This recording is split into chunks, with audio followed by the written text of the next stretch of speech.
What's going on, friends and fans? Ryan Dohrn here, your friendly neighborhood sales coach.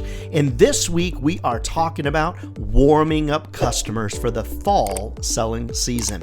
Now, if you're like me and a lot of businesses that are out there, we do a lot of our selling in the fall. Now, as a lot of you know, I do a tremendous amount of work, a lion's share of my work in the media and digital marketing sales business. Do a lot of work in podcasting, blogging, event sponsorships, you name it.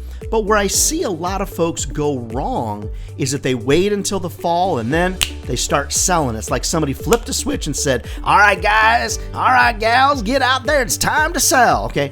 Well, it's not that those type of rah-rah things don't work, but what are we doing in advance to warm up the conversation for those renewals? What are we doing in advance to warm up the conversation to have great success planning calls with our customers?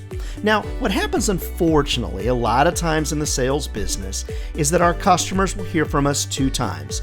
Once we sell them, and then when we're trying to renew them. And that's just really sad. It's called bad salesmanship, okay?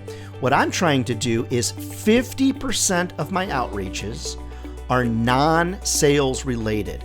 I'm reaching out to folks in an effort to try to keep them informed, keep them knowing that I'm there for them, and always trying to say, what else can I do to help? Now, one of the worst things you can do, I hate these emails when people send them, hey Ryan, checking in on you. The subject line is checking in, just checking in on you. I got nothing better to do than check in on you. Okay, if nothing else, friends, get rid of that and switch over to I'm here to help. I mean, because I've never had somebody say to me, Ryan, you offer too much help. Hey, Ryan, you're too appreciative. You're too thankful.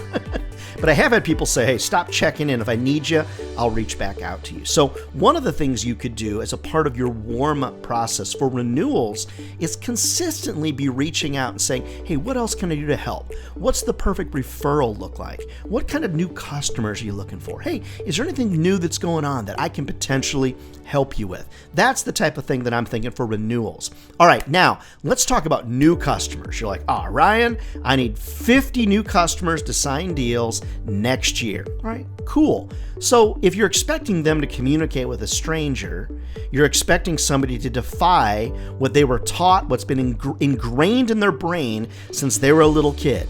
Don't talk to strangers. Don't interact with strangers. Strangers are bad. Well, then add to that, you're in the sales business, right? So what I want to do is start following people on LinkedIn, connecting on LinkedIn, following their companies on Facebook, following their companies on Twitter, X, Instagram, Threads, you name it. Start liking things, start commenting on things, start reposting things, start sharing things. All of these things, friends, are super important to you becoming a known entity to these new customers that are out there. Now, there's all kinds of potential things that we can do, but friends, it's so important to warm up your customers in advance of trying to sell them. Prove that you're a thought leader. Prove that you know who they are. Prove that you're relevant to them. Now, I'm not suggesting to you that every time somebody posts on LinkedIn, you're like, this is an amazing idea. Thanks so much for sharing. I'm going to repost this to everybody. Reshare, repost as things are needed, as normal, as they're applicable. But just remember, LinkedIn is by far one of the most amazing sales resources that is out there. By the way, LinkedIn, you should be sponsoring the podcast, my blogs, the website. I will wear LinkedIn on my shirt. You really should be a sponsor, by the way. I think LinkedIn is an amazing sales resource. So when things come up on LinkedIn, I'm going to like those things, comment on those things, share those things, become a known entity. Because when I comment on somebody's post, it's going to send an email to their inbox that says, hey, Ryan Dohrn commented on your post. Do you want to join the conversation? So it's a way for me to be put inside somebody's inbox without me sending them an email. It's as if LinkedIn is carrying my name to a new potential customer. Then what you might do is share some of your sales videos with them, whether it's on LinkedIn or through an email, just to get warmed up for a conversation that's going to happen. It's sort of like when you go to a cocktail party, you're looking around and you see a bunch of strangers and you're trying to figure out how can I warm up into these conversations? Well, you got to do it slowly. You don't want to come across as being creepy. Don't just jump right into the middle of a conversation.